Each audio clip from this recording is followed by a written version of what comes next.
At 23 years old, Jon Jones became the youngest champion in UFC history. But that statistic alone doesn't explain how terrifying he really was. Because PRIME Jon Jones wasn't just winning fights. He was dismantling legends, Olympic wrestlers, former champions, Hall of Famers, knockout artists, submission specialists. It didn't matter. For nearly a decade, the light heavyweight division belonged entirely to one man. And what made it so unbelievable was how effortless he often made it look. Jon Jones didn't fight like anybody else. He was too tall for the wrestlers, too creative for the strikers, too technical for the brawlers, and too dangerous everywhere for anyone to feel safe. At his peak, facing Jon Jones felt less like fighting a normal human being, and more like trying to solve a problem nobody had answers for.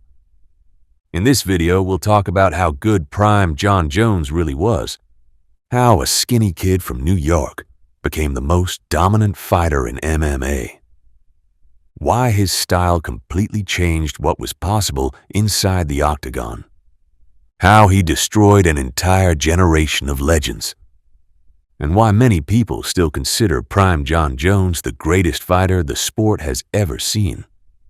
And it all started long before the UFC, before the championships, before the controversy, before the greatness. Jon Jones was just a kid from Rochester, New York. Born into an athletic family, competition was everywhere around him. His brothers would eventually become NFL players, and from a young age, Jon was naturally gifted physically. Long arms, explosive athleticism, ridiculous coordination. But unlike many future MMA champions, Jones didn't grow up dreaming about the UFC. He was a wrestler. And he was good, very good. At Iowa Central Community College, Jones became a national champion wrestler. Coaches constantly talked about how unusually athletic he was for his size. He moved differently, scrambled differently, learned faster than everybody else. Still, nobody could have predicted what would happen once he transitioned to MMA. Because Jon Jones learned mixed martial arts at a terrifying speed. Most fighters spend years becoming comfortable in the cage. Jones looked creative almost immediately. He made his professional debut in 2008, and within just a few months, he had already built enough hype to reach the UFC. That almost never happens. Usually, prospects need years on regional circuits. But from the moment Jones started fighting professionally, people could see the potential. Spinning elbows, suplexes, creative kicks, unorthodox movement. Even early on, he fought like someone experimenting in real time. Then came the UFC debut against Andre Guzman, and instantly, people noticed the difference. Jones looked longer, faster, more explosive. But most importantly, he looked fearless. Young fighters are usually cautious in the UFC. Jones attacked constantly. He threw spinning attacks, flying knees, elbows from strange angles. It felt chaotic, but somehow controlled at the same time. And as he kept winning, the hype exploded. Then came Stephan Bonnar. Now Bonnar was experienced, tough, durable. Jones absolutely destroyed him. The spinning elbows especially became a huge talking point, because nobody at light heavyweight used striking creativity like this. At the time, the division was filled with traditional fighters. Jon Jones looked like the future. And then came the first real sign that something special was happening. Brandon Vera. Jones slammed him, brutalized him with elbows, and finished him in horrifying fashion. The elbow damage looked terrifying. And suddenly fans weren't just talking about Jones as a prospect anymore. Now people believed he could become champion. But even then, nobody expected what happened next. Because in 2011, Jon Jones accepted a short-notice title fight against Mauricio Shogun Rua. Now, this was supposed to be too early. Shogun wasn't just champion. He was a pride legend. A killer. One of the most dangerous strikers in MMA history. And Jones was only 23 years old. Most people thought the experience gap would matter. Instead, Jon Jones completely annihilated him. From the opening seconds, the difference in athleticism looked absurd.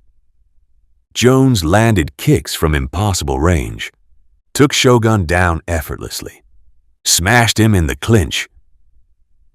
And by the third round, Shogun was broken.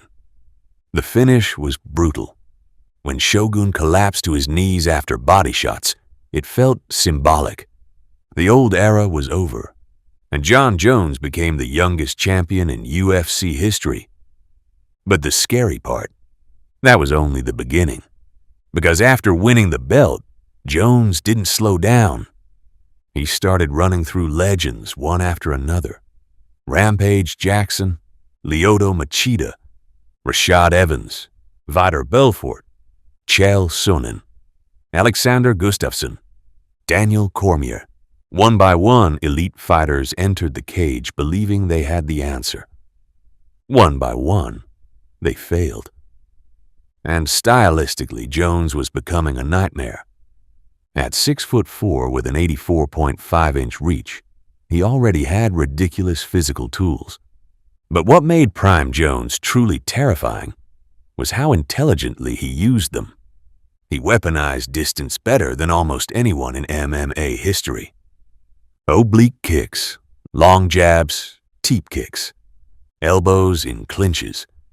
Opponents could barely enter range without taking damage, and mentally that exhausted people. Because fighting Jones meant constantly thinking. You couldn't relax for 1 second. Then came Rampage Jackson.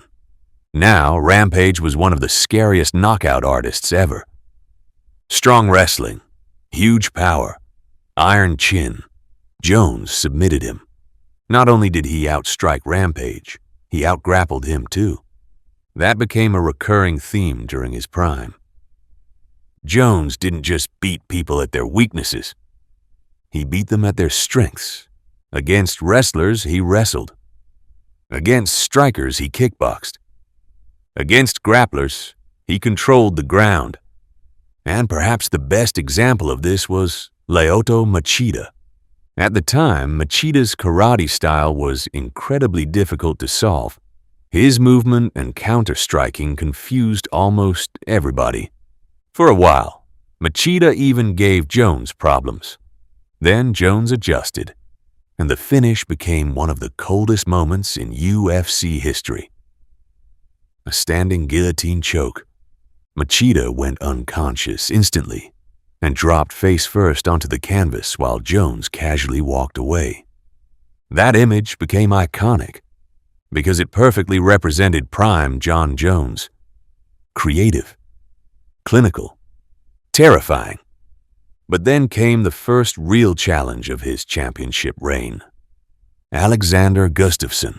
For the first time, Jones faced someone who could match his reach and movement. And suddenly, things looked different.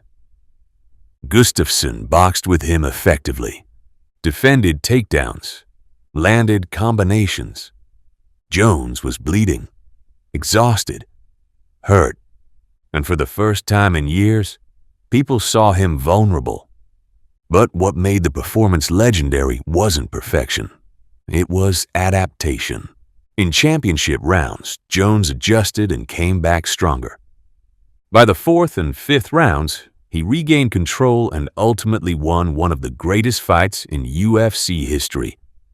That fight proved something important. Jon Jones wasn't just talented, he was mentally elite. Because even under extreme pressure, he could adapt in real time. Then came Daniel Cormier, and this rivalry felt different. Cormier was undefeated. Olympic-level wrestling, elite cardio, incredible pressure. Many believed he was the perfect stylistic challenge for Jones. Instead, Jones beat him psychologically before the cage door even closed. Their press conferences were tense, personal, bitter. And inside the cage, Jones neutralized Cormier's wrestling surprisingly well. That shocked people. Cormier had ragdolled almost everyone else in the division. Jones stuffed takedowns, controlled clinches, and slowly broke him down over 5 rounds. He won convincingly. But then came the rematch, and this is where PRIME Jon Jones may have reached his absolute peak. Because in the second fight, Jones looked terrifyingly confident. Loose movement, creative striking, perfect distance management. Then in round 3, he landed the kick, a brutal head kick that stunned Cormier instantly. Jones followed with savage ground and pound until the referee stopped it. At that moment, it felt like nobody alive could beat him. Not at light heavyweight. Maybe not anywhere. Because Jones combined physical gifts with one of the highest fight IQs the sport had ever seen. He adjusted mid-fight constantly. If opponents attacked his legs, he changed stance. If they pressured forward, he clinched. If they backed up, he kicked from range. And unlike many dominant champions, Jones rarely fought emotionally. PRIME Jones fought like a chess player, a violent chess player. But of course, his story is complicated. Outside the cage, controversies constantly followed him. Arrests, suspensions, failed drug tests. And those issues changed how many fans viewed him. Because talent-wise, Jon Jones often looked untouchable. But personally, chaos surrounded his career. There were also criticisms about some later performances. Thiago Santos pushed him. Dominic Reyes arguably beat him according to many fans. By that point, some believed Jones was declining physically.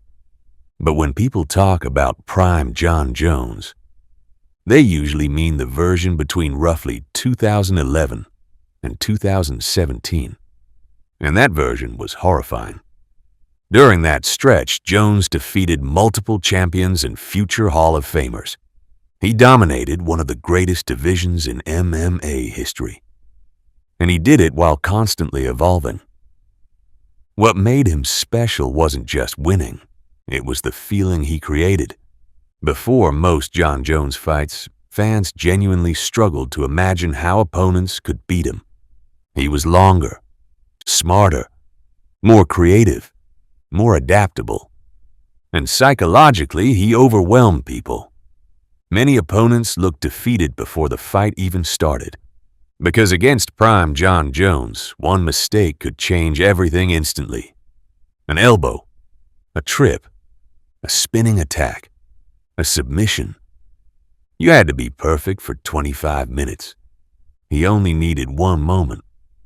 And perhaps the craziest part is this. PRIME Jon Jones never seemed to fully reach his ceiling. Even while dominating legends, it often felt like he was improvising, experimenting, fighting off instinct and genius at the same time. That's incredibly rare in combat sports. Usually, dominant champions rely heavily on systems and repetition. Jones thrived in chaos, and that's why so many fighters, analysts, and fans still call him the greatest mixed martial artist ever.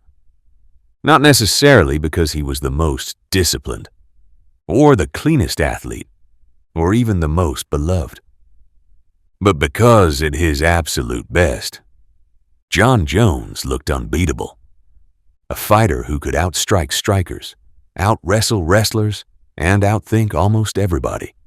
At his peak, PRIME Jon Jones didn't just dominate the light heavyweight division. He made some of the greatest fighters in MMA history look ordinary. And in a sport built on unpredictability, that might be the most impressive achievement of all.